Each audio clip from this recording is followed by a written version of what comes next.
The virus of disinformation. COVID-19 traveling all the way from Beijing to Washington, the governments and officials have been hushing scientists, discrediting valid reporting, and inflating the success of their containment efforts. Governments are too worried about how they are perceived and what they can do to stay at the top and in control rather than supporting their people. The virus continues to spread with a second virus following closely behind, the virus of false information, rumors, confusion, and fear. Government leaders and official authorities obfuscating data, suppressing information, and misinforming citizens about the outbreak. Citizens are increasingly unsure just whom or what to believe. This undermines trust within the very institution in which we rely on to fight the virus. The virus of disinformation began in China when Li Wenliang told colleagues of the virus. He was then accused of spreading rumors. He was summoned by health authorities in the middle of the night and forced to confess to making false comments. His warning went unheeded, and by early February, the virus he warned of claimed his life. Once the epidemic began, Wuhan became an extraordinary tale of two different stories, a sanitized, government-approved version of events and a very different reality on the ground. Private citizen posts cell phone videos as the quarantine was being imposed through brute force, neighbors and pedestrians being dragged, flailing and screaming down roads, sidewalks, and into vans. There were workers hammering boards over the doors of apartment buildings. Meanwhile, country-controlled media posted a steady stream of cheery clips showing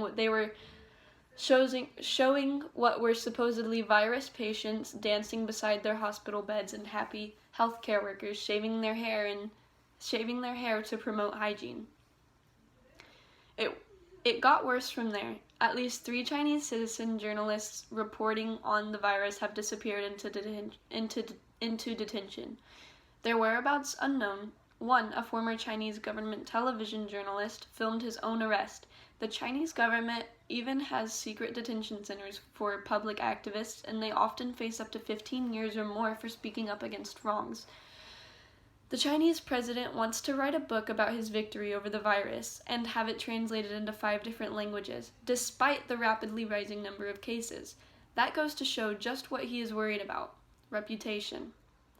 That is what the rulers of China, Iran, and Russia have in common. They suppress the truth and control the citizens for the government's gain. China and Iran stand out for muzzling doctors who tried to warn about the coronavirus, downplaying the number of cases and deaths as the epidemic progressed, and inflating the success of their containment efforts. The virus spread more quickly and widely than if these governments had just been honest from the start.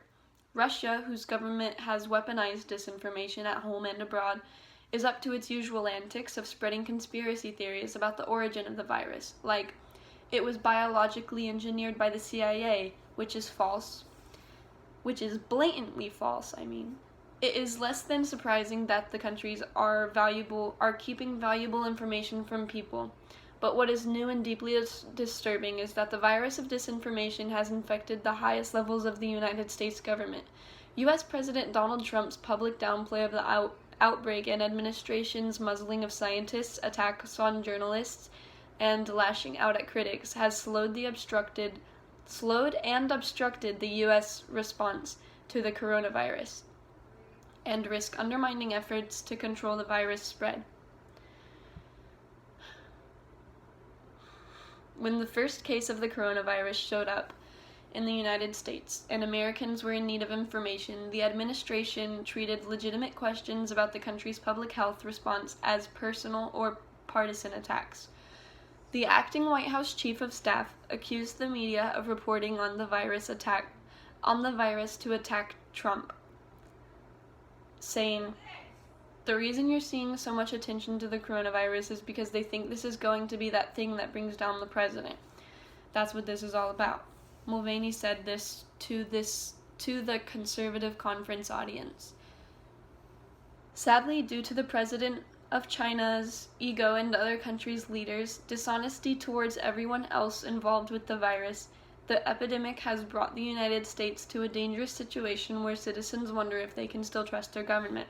When freedom of speech and freedom of the press are not respected, Truth erodes, and with it, the rights such as the right to health and to effective treatment. In a pandemic, the truth matters. Thanks to the corrupt governments and political figures having more greed, jealousy, and nasty attitudes rather than actual skill, the COVID-19 virus has spread faster than ever and affected many more than if the situation was controlled from the start. That's it. My phone was literally taped to a chair. My dyslexia is kind of bad, and I apologize for when I restarted and stuff. This is like my 5th take, and but thanks.